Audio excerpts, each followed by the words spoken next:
Hello friends, मैं हिमांशु नंदवानी आ गया हूं आपके लिए एक और वीडियो लेकर बिजनेस एडमिनिस्ट्रेशन के ऊपर।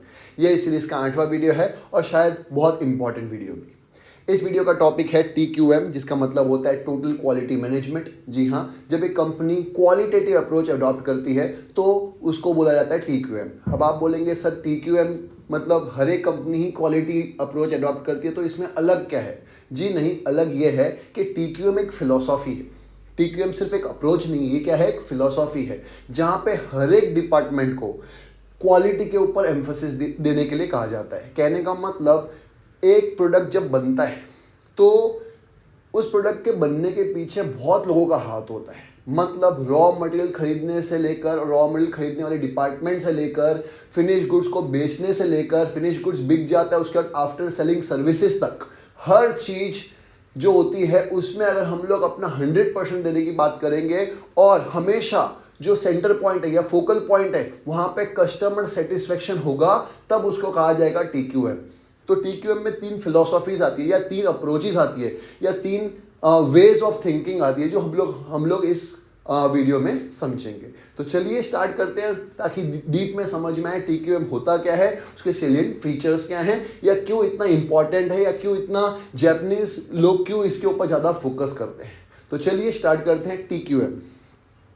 तो आपको पता है TQM का full form total quality management होता है। तो जो एक प्रोसेस है, वेरियस प्रोडक्शन प्रोसेस जिसमें इन्वॉल्व होते हैं, जिसमें हम लोग फोकल पॉइंट पे क्या रखते हैं, मैंने अभी आपको बताया था कस्टमर सेटिस्फेक्शन। तो वो लिखा है maximum satisfaction to the customers. ये फोकल पॉइंट होता है कि हम लोग ये कोशिश करेंगे कि हमारे कस्टमर्स को सिर्फ और सिर्फ सेटिस्फाई नहीं करना, उनको कस्टमर डिलाइट देंगे। देखिए, 2 चीज़ होती है। एक होती है कस्टमर सेटिस्फेक्शन, जो हर एक कंपनी देने की कोशिश करती है। कस्टमर सेटिस्फेक्शन का मतलब होता है कस्टमर हर एक चीज़, जब भी कोई चीज़ खरीदता है तो वो कुछ एक्सपेक्ट करता है कि हाँ भाई, मेरे पैसे इतने लगे तो मुझे कम से कम इतना तो मिलना ही चाहिए। और कस्टमर डिलाइट एक ऐसी चीज होती है जो कस्टमर के एक्सपेक्टेशन को भी सरपास कर देती है। जाने का मतलब क्या है कि अगर मैंने कोई प्रोडक्ट खरीदा है तो वो प्रोडक्ट मेरी उम्मीद से भी ज़्यादा अच्छा निकल जाए, मतलब जितना मैंने उम्मीद की थी उससे भी अच्छा निकल जाए, तो उसको कस्टमर डिलाइट कहा जाता है। तो TQM हम लोग कस्टमर सेटिस्फेक्शन के कस्टमर डिलाइट के ऊपर भी फोकस करते हैं। तो अभी आपको समझ में आएगा TQM क्या है। सिर्फ एक अप्रोच नहीं है, एक बड़ी सी फिलोसॉफी है जिसमें हम लोग कस्टमर सेटिस्फेक्शन के ऊपर, कस्टमर डिलाइट के ऊपर फोकस करते हैं। तो वही लिखा है 3 एस्पेक्ट होते हैं TQM के। पहला, क्वालिटी, अच्छी क्वालिटी देंगे, मैंने आपको बताया क्वालिटी प्रोसेस है। दूसरा, मैनेजमेंट प्रोसेस है, मैंने आपको बताया खाली प्रोडक्ट में, देखिए प्रोडक्ट हम लोग बेचते हैं कस्टमर को, लेकिन प्रोडक्ट के पीछे या प्रोडक्ट को बनाने के पीछे बहुत सारे लोगों का इन्वॉल्वमेंट होता है, जिसमें बहुत सारी मैनेजमेंट भी चाहिए होती है। तो मैनेजमेंट को ये बिलीव करना पड़ेगा कि हाँ भाई, हम लोग बेस्ट क्वालिटी बना सकते हैं। तो इसलिए एक मैनेजमेंट प्रोसेस भी है। और तीसरा, इट्स अ पीपल प्रोसेस। जो हमारे कस्टमर्स होते हैं उनको भी खुश रखना है, वो भी सेटिस्फाइड रहे, और हमारे कंपनी के अंदर जो एम्प्लॉयज काम कर रहे हैं वो भी खुश रहे, क्योंकि वो भी पार्ट ऑफ पीपल ही है। सिर्फ कस्टमर को खुश करना वही काफ़ी नहीं है, हमारे कंपनी के साथ जुड़े हुए जितने भी लोग हैं वो भी खुश रहें, हमारे एम्प्लॉयज भी खुश रहें, हमारे क्रेडिटर्स भी खुश रहे, हमारे डेटर्स भी खुश रहे, हमारे सप्लायर्स भी खुश रहे, हमारे इंटरमीडिएट्स भी खुश रहे, हमारे कस्टमर्स तो ऑफकोर्स खुश रहे, क्योंकि वो तो किंग होते हैं मार्केट के। तो सब चीज़ को खुश करना, सब चीज़ को क्वालिटेटिव प्रोसेस से बांधना, वो है TQM। तो चलिए आप कुछ कैरेक्टरिस्टिक समझते हैं। तो पहला, इट्स अ फिलॉसॉफी, मैंने आपको बताया था। ये क्या है TQM? खाली एक ऐसे प्रोडक्ट या कोई अप्रोच नहीं है। TQM एक फिलॉसॉफी है जहां पे मैनेजमेंट को बिलीव करना पड़ेगा कि हमारा फोकल पॉइंट होना चाहिए कस्टमर सेटिस्फैक्शन और बेस्ट क्वालिटी प्रोडक्ट देना। और बेस्ट क्वालिटी देने के साथ साथ हमारे जो लोग हमारे साथ जुड़े हुए हैं वो सब भी ये बिलीव करें, हमारे एम्प्लॉयज़ भी ये बिलीव करें कि हाँ, हमको बेस्ट क्वालिटी देनी है। दूसरा, इट्स अ कस्टमर ओरिएंटेड। मैंने वो तो आपको स्टार्टिंग से ही बोल रहा हूँ, कस्टमर ओरिएंटेड है, क्योंकि कस्टमर को सेंटर ऑफ अट्रैक्शन या फोकल सेंटर ऑफ फोकल कौन होगा? कस्टमर्स। तो फोकल सेंटर पे हम लोग को हमेशा क्या रखना है? कस्टमर की सेटिस्फेक्शन। तीसरा आता है इट्स अ कंटिन्यूस प्रोसेस। ऐसा नहीं है कि आपने एक बार अच्छा प्रोडक्ट दे दिया तो काम खत्म हो गया, उल्टा जवाबदारी वहीं से स्टार्ट होती है। अगर आप एक बार अच्छा प्रोडक्ट देते हो तो ये जवाबदारी कि हर बार हम लोग अपने प्रोडक्ट में और ज़्यादा इंप्रूवमेंट लाए। तो इट्स अ कंटिन्यूस प्रोसेस, एक बार अच्छा करके काम खत्म नहीं हो सकते। सचिन तेंदुलकर इतने बड़े क्रिकेटर या इतने महान क्रिकेटर या गॉड ऑफ क्रिकेट क्यों कहा जाता है? क्योंकि वो कंटिन्यूसली 24 साल तक इतना अच्छा खेले। विराट कोहली इतने सालों से अच्छा खेल रहे हैं, इसलिए ये लोग महान बने हैं। तो एक बार आप अच्छा परफॉर्म करके आप बोलोगे कि हाँ भाई हो गया, तो ऐसा नहीं होता। TQM हमेशा लॉन्ग टर्म प्रोसेस है, इट्स अ कंटिन्यूस प्रोसेस। चौथा, नो डिफेक्ट इन क्वालिटी, कि हम लोग को बेस्ट क्वालिटी देना है तो जीरो डिफेक्ट की पॉलिसी हमेशा अडॉप्ट करने की कोशिश करनी चाहिए, जो पॉसिबल नहीं है। देखिए कितना भी कोशिश कर लो, कभी ना कभी कोई प्रोडक्ट में डिफेक्ट तो आ ही सकता है, पर उसको एक्सेप्ट करना कितना इंपॉर्टेंट है। मैक्सिमम सेटिस्फेक्शन देना कस्टमर को कि हाँ भाई आपकी अगर कोई कंप्लेंट भी है तो उसको सुना जाएगा, वो भी बहुत इंपॉर्टेंट है। तो नो डिफेक्ट इन क्वालिटी का मतलब हम कोशिश करेंगे कि कभी डिफेक्ट ना हो, लेकिन होगा तो उसको एक्सेप्ट करना भी बहुत जरूरी है। Consciousness about quality among employees, देखिए मैंने आपको बताया था एम्प्लॉइज का, खाली अगर ओनर सोचेंगे कि हम लोग को बेस्ट क्वालिटी बनानी है तो उससे काम नहीं होगी, क्योंकि ओनर फैक्ट्री में काम नहीं करने वाले। काम कौन करने वाला है? एम्प्लॉइज करने वाले, वर्कर्स करने वाले। तो उनको भी ये आइडियोलॉजी या फिलोसॉफी समझ में आनी चाहिए कि हमारा मकसद क्या है। तो ओनर्स की जवाबदारी है या मैनेजमेंट की जवाबदारी है कि उनको वो विजन दिखाए कि अगर हम लोग बेस्ट क्वालिटी प्रोडक्ट बनाएंगे तो उसमें फायदा एम्प्लॉइज, फायदा वर्कर्स का ही है।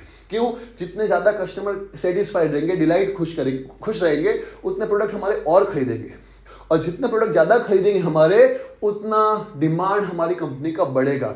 जैसे जैसे डिमांड बढ़ेगी प्रॉफिट बढ़ेगा। प्रॉफिट का हिस्सेदारी किसको मिलेगी? हमारे वर्कर्स को मिलेगी, हमारे एम्प्लॉयज को मिलेगी। तो ज़रूरी है कि आइडियोलॉजी उनको भी समझ में आए। आगे टीम स्पिरिट, देखिए बिना टीम स्पिरिट के कोई कंपनी चल नहीं सकती। कोई भी टीम जिसमें भी, देखिए एक अकेला इंसान होगा तो उसमें टीम स्पिरिट की जरूरत नहीं, क्योंकि टीम ही नहीं, वो अकेला इंसान है। लेकिन कंपनी कभी एक इंसान नहीं चलाता, कंपनी चलाती है ऑर्गेनाइजिंग, कंपनी चलाती है बहुत सारे ग्रुप ऑफ पीपल। तो अगर सब डिपार्टमेंट के अंदर, सब डिपार्टमेंट के लोगों के अंदर टीम स्पिरिट नहीं है तो कंपनी कभी ग्रो हो ही नहीं सकती। तो जरूरी है कि टीम स्पिरिट होनी चाहिए। छोटी से छोटी कंपनी से लेकर बड़ी से बड़ी कंपनी के ग्रोथ का राज सिर्फ क्या होता है? Team spirit. तो TQM भी किस पे एक आइडियोलॉजी किस पे फोकस करती है? टीम स्पिरिट पे। आगे ब्रॉडर कंसेप्ट, हमको लगता है TQM क्या है? टोटल क्वालिटी मैनेजमेंट, इसमें क्या ही पढ़ना। लेकिन मैंने अभी आपको समझाया कि TQM सिर्फ क्वालिटी रिलेटेड नहीं होता, इसमें तीन चीजें आती हैं। क्वालिटी भी आता है, मैनेजमेंट भी आता है, प्रोसेस भी आता है, पीपल ओरिएंटेड प्रोसेस भी आता है, जिसमें हम लोग कस्टमर सेटिस्फेक्शन के साथ अपने एम्प्लॉयज के बारे में भी उतना ही सोचते हैं, पीपल के बारे में सोचते हैं। और पीपल सिर्फ कस्टमर्स नहीं होते। तो ये ब्रॉडर कंसेप्ट है। लगता बहुत छोटा सा कंसेप्ट है TQM मतलब टोटल क्वालिटी मैनेजमेंट, लेकिन सिर्फ TQM का मतलब क्वालिटी के ऊपर फोकस देने के साथ साथ बहुत सारी और चीजें भी होती है जो हम लोग डिस्कस कर रहे हैं कब से। TQM tries to safeguard the interest of stakeholders. हम लोगों को कभी वो नहीं भूलना चाहिए जो हमारे स्टेक होल्डर्स है, जो हमारे ऐसे इन्वेस्टर्स जिन्होंने हमारी कंपनी को पैसा तब दिया था जब हमारी कंपनी बहुत बड़ी नहीं बनी थी। तो बड़ी बनने के बाद हम लोग को उनका इंटरेस्ट कभी नहीं भूलना चाहिए। देखिए कोई भी इन्वेस्टर जो होता है, जो इन्वेस्ट करता है कंपनी में, हमेशा दो मोटिव के साथ करता है। पहला उसका कैपिटल एप्रिसिएशन हो और दूसरा उसको टाइम टू टाइम डिविडेंड मिलना चाहिए। तो एक कंपनी की रिस्पॉन्सिबिलिटी भी है कि जो स्टेक होल्डर्स उनके अंदर इन्वेस्ट कर रहे हैं या इन्वेस्टेड हैं, उनका इंटरेस्ट हमेशा सेफगार्ड रहे, उनके पैसे कभी डूबे नहीं और उनका कैपिटल एप्रिसिएशन हमेशा होता रहे। आगे TQM is a problem solving process. मैंने आपको बताया कि हम लोग क्वालिटी के ऊपर फोकस करेंगे, इसका ये मतलब नहीं कि कभी डिफेक्ट नहीं आ सकते, आएंगे प्रॉब्लम्स तो फिर भी आएगी। आप कितना भी फोकस कर लो फिर भी प्रॉब्लम तो आने वाली ही है। लेकिन TQM कभी भी प्रॉब्लम से दूर नहीं भागता है, पीछा नहीं छुड़वाता है। वो फोकस करता है कि प्रॉब्लम आएगी तो हम लोग प्रॉब्लम को कैसे दूर करेंगे, डील कैसे करेंगे, कैसे हमारे कस्टमर को अगर कोई दिक्कत आती भी है तो उनको अच्छी सर्विस देके उस प्रॉब्लम को सॉल्व करने की कोशिश करेंगे। तो कस्टमर भी जानता है कि कभी 100% क्वालिटी अच्छी नहीं हो सकती, कभी 0.01% तो प्रॉब्लम आने वाली है। वो प्रॉब्लम भी कैसे हम अच्छे से दूर करें, वो भी बहुत इंपॉर्टेंट है। और इन द सेम वे हमारे एम्प्लॉयज को भी कभी ना कभी तो ऐसा होगा कि वो अनसेटिस्फाइड हो जाएंगे या डिससेटिस्फाइड हो जाएंगे। तो उन सेटिस्फैक्शन लेवल उनका बढ़ाना कैसे है, वो भी TQM समझाता है। आगे TQM take care of human element. मैंने आपको बताया ह्यूमन एलिमेंट पे फोकस करता है, पीपल प्रोसेस है। तो सिर्फ और सिर्फ कस्टमर्स पीपल नहीं होते, हमारे साथ जुड़े हुए लोग, चाहे वो एम्प्लॉयज हो, चाहे हमारे सप्लायर्स हो, चाहे हमारे इंटरमीडिएट्स हो, सबके सब पीपल है, सबके सब ह्यूमंस है। तो उनके ऊपर फोकस करना भी उतना ही जरूरी है जितना कस्टमर्स के ऊपर फोकस करना है। It's a systematic approach. देखिए जैसे कार को चलाने के लिए बहुत सारे सिस्टम का ढंग से काम करना जरूरी है। अगर तो ही कार स्मूथली, कोई भी बाइक स्मूथली चल सकती है, कोई भी व्हीकल स्मूथली तभी चल सकती है इसके सारे सिस्टम बराबर चल रहे हो। अगर टायर पंचर हो जाए या फ्लैट टायर हो जाए तो फिर गाड़ी नहीं चलेगी।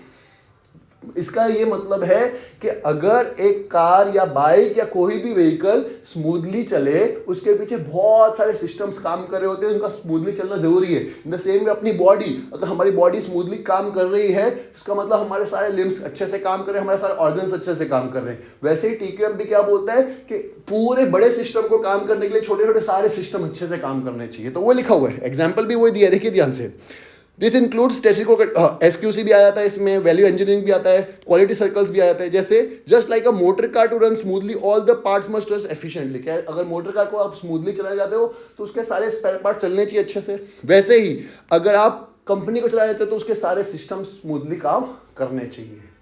और इसके अंदर क्या क्या आता है मैंने आपको बता ही दिया। SQC स्टैटिस्टिकल क्वालिटी कंट्रोल भी आ जाता है, वैल्यू इंजीनियरिंग भी आती है, क्वालिटी सर्कल्स भी आते हैं। ऐसे बहुत सारे अप्रोचेस आती है, बहुत सारे सिस्टम्स आते हैं जो बराबर से काम करने चाहिए।